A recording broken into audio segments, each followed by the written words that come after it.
The consumer does not care about you. They don't. They care about them and what's important for them. Okay? This is probably one of the most important things that I learned a long time ago and that I could teach you guys today in helping to put yourself in that position to think like the consumer. Okay? And it's this. More cheese, less whiskers. Who here knows about more cheese and less whiskers? Okay, good. There's some people. All right, guys, this is a concept that I learned from Dean Jackson probably about 8 years ago. Dean's a great marketer. He actually come out of the real estate biz. He's a great guy. And he gave this concept of more cheese and less whiskers. When you think about a mouse, what's interesting about a mouse, for one thing, is how similar they are to humans. You know, it's interesting, why they use mice in clinical trials and in behavioral studies is because their brain is actually physiologically very similar to a human, just obviously a lot smaller and a lot more simple. But here's the thing that's really interesting. When you really break it down, a mouse has 2 prime directives in life. Get cheese and avoid cats, right? Very simple.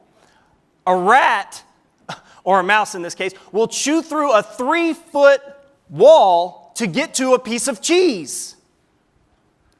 But they will run as fast as they can in the opposite direction with just the slightest hint of a whisker. Now, what does that mean for you guys? Think about your marketing. Are your whiskers poking out? Are you focused on the cheese? Right? So I'll give you one quick example. This is the example that Dean used, and he did it brilliantly. He was actually, Dean had a program, and he sent out a lot of postcards, and he was working with a postcard company, and they had a little division that did birthday marketing for restaurants. And so the value prop was, hey, we'll help fill up your restaurant by sending out these mailers to people on their birthday, and they download a coupon for a free meal and come into your restaurant, right? And so they were really struggling to try to break into a market, and so they had this idea that they would buy a list. They bought a list of like 3,600 restaurant owners in this market that they were trying to go into.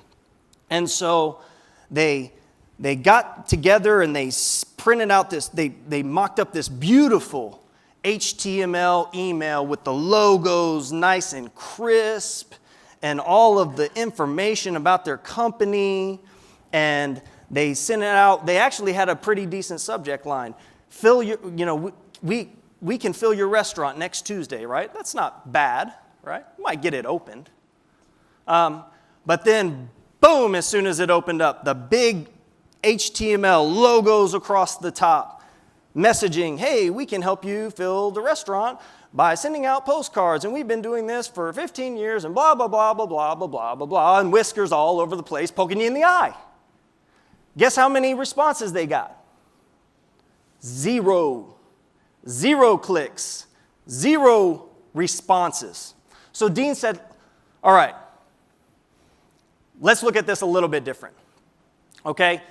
Let's just take this down and get it really simple, and let's send them this email. Okay? Let's just strip it all out. In the subject line, I want you to put the name of the restaurant. Right? Don't put any crap in the email. I just want you to write very simple. Do you do birthday parties, Jim? What do the restaurants want? They want people in the restaurant. That is cheese to them. Birthday parties for them is a lot of people in the restaurant. That's cheese. It's all about the cheese. Now, they sent this email out. He told them to send to a small segment because he knew what would happen. He knows what good marketing does. And so when they sent this out, they got a 35% response rate. They sent it out to the whole list.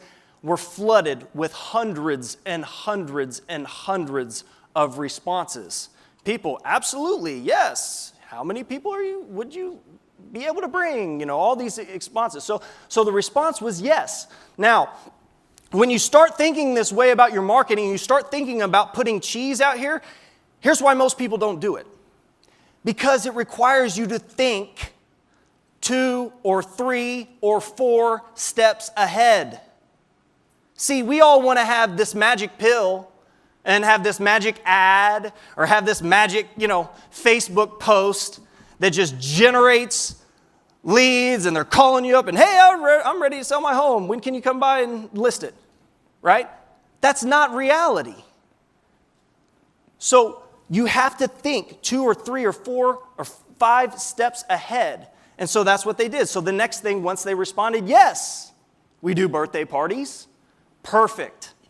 I've been working with Roy's Restaurant in Scottsdale on some birthday marketing, and I'm looking to work with somebody in Phoenix. A little bit of whisker poking out. Could you accommodate 5 or 6 birthday parties next month? More cheese. So when the response came back, sure, we can accommodate 5 or 6 birthday parties next month. Great. So we've engaged them up to this point. We accomplished the first mission. What was the goal of the first email? To get a response, to get their attention. It's like any ad or anything. It's to attract, it's to attract, right? The next step is engage. Now we're starting to engage them a little bit. Now we're going to move on to that next little step and educate them a little bit.